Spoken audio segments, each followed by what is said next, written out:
Salut, qui que tu sois. Je vais pas durer plus 5 minutes. Je vais seulement te laisser t'installer où que tu sois, écouter, recevoir et plus encore expérimenter. En Hébreux 11, on a des exemples de héros de la foi. Et au verset 17, on a l'exemple d'Abraham qui a été mis à l'épreuve par Dieu et qui a dû sacrifier son bien le plus précieux, Isaac.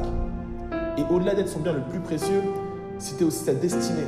Pourquoi ? Parce que Dieu avait promis à Abraham que sa descendance serait plus nombreuse que les étoiles dans le ciel et que le sable sur la terre. Et peut-être qu'aujourd'hui, toi aussi, tu es en face de la mort de ce que tu as de plus cher. En face de la non-concrétisation de tes rêves, de tes projets, de ce que Dieu a mis en ton cœur. Mais j'ai une parole pour toi. Ce qui a caractérisé la foi d'Abraham, c'est qu'il ait cru en la résurrection. C'est ce qu'on voit au verset 19. Abraham pensait que Dieu était capable même de le ressusciter des morts. C'est pourquoi il a retrouvé son fils par une sorte de résurrection. Ce qu'Abraham a osé faire, c'est qu'il a osé croire l'impossible.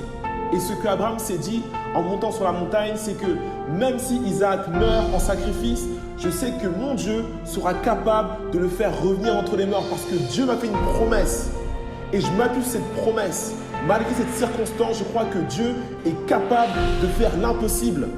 Ce que tu dois faire aujourd'hui, c'est croire que Dieu est Dieu et qu'il est capable de te faire passer de la mort à la vie, de ramener ta destinée qui est morte à la vie, de révéler en toi ce que tu ne soupçonnes même pas, d'ouvrir des portes, de créer des opportunités, des connexions, de placer la vie. Et pour ça, il faut que tu crois que Dieu est Dieu et qu'il est capable de l'impossible. Et je proclame l'esprit de résurrection. La vie là où tu es, des opportunités là où tu es, ta destinée qui se réveille maintenant parce que Dieu a déposé une destinée en ta vie et sa parole est oui et amen. Il n'est pas un homme pour mentir, ni un fils de l'homme pour se repentir. Alors récupère ta foi, récupère ta destinée maintenant.